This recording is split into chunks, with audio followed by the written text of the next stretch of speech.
Bonjour à tous. Donc, moi, je vais vous présenter dans une première partie les indicateurs de coût de revient d'Inaport, un peu comment est-ce qu'ils sont calculés, puis les évolutions récentes qu'il y a pu avoir.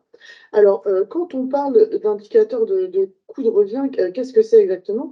Eh bien, on a des indicateurs, donc l'indicateur de coût de revient du port départ élevage qui est présenté ici en bas, mais il y a aussi d'autres indicateurs, et notamment des indicateurs de prix des matières premières et de prix de l'aliment, notamment le prix de l'aliment IFIP, qui est réalisé donc par nos collègues ici à l'IFIP et qui est aussi régulièrement utilisé dans les contrats.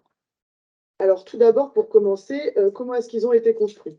Alors, l'indicateur de prix de l'aliment, lui, il est bien antérieur à la loi Egalim 1, puisqu'on a des données qui remontent jusqu'aux années 90.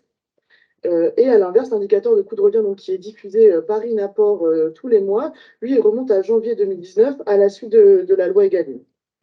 Ce sont des indicateurs qui aujourd'hui permettent un suivi mensuel de l'évolution des coûts en élevage et sont surtout une obligation législative depuis Egalim 1, puisque les interpros sont chargés de la construction et la diffusion d'indicateurs qui peuvent être des indicateurs de référence. Au-delà de ça, c'est aussi des indicateurs de suivi donc des coûts en élevage, mais ça peut aussi être des outils de négociation utilisés par les éleveurs et par leurs coopératives, notamment dans le cas de négociations et dans le cas de contrats avec l'aval. Alors, comment est-ce qu'ils se décomposent? Donc, il y a, tout d'abord, ce qu'on peut voir, c'est vraiment la part du coût alimentaire. Là, le coût alimentaire, c'est le plus gros poste de charge. On a donc 69, ça, c'est les qui étaient de l'indicateur en 2021. Donc, le coût alimentaire, c'était environ 60% du coût de revient total. Aujourd'hui, en 2022, sur les 9 premiers mois, on est plutôt autour de 66%.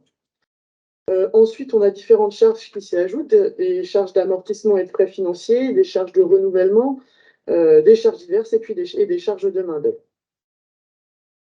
Alors, comment est-ce qu'elles sont, à partir de quelles sources on arrive à construire cet indicateur-là? Pour les performances techniques, on utilise les données issues de la GTE et de la G3T. Pour les données technico-économiques, on utilise également les données de la GTE et puis du tableau de bord de la GTE, et ainsi que des données des centres comptables et donc de Serre France Bretagne.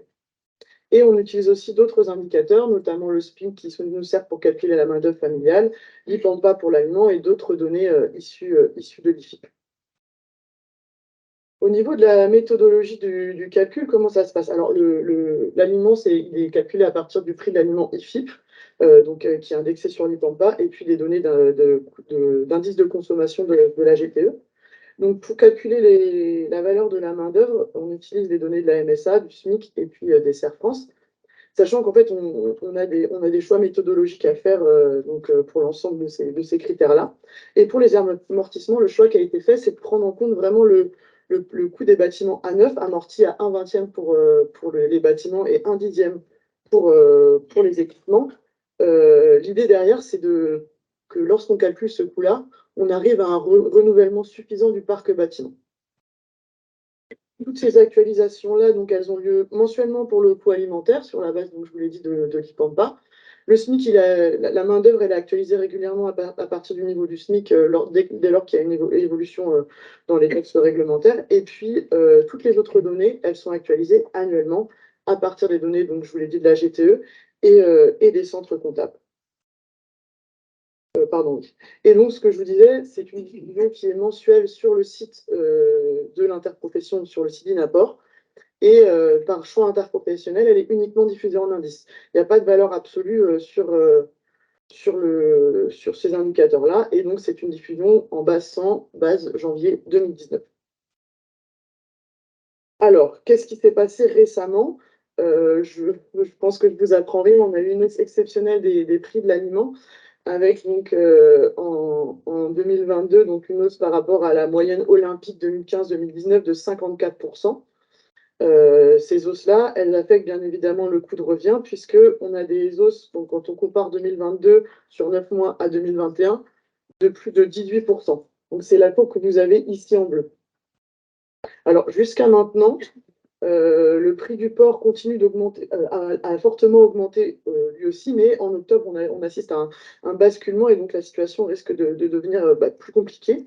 Et il y a aussi un point que je voulais vous dire, c'est qu'effectivement, il s'agit d'indicateurs. On essaie de s'approcher au plus près des réels des éleveurs, mais on n'y parvient pas toujours parfaitement puisque là, actuellement, les coûts de l'énergie, par exemple, ils sont actualisés qu'annuellement. Donc, il y a un travail qui est en cours à l'IFI, mais aujourd'hui, on n'a pas pu prendre en compte encore les fortes hausses d'énergie que peuvent constater les éleveurs aujourd'hui.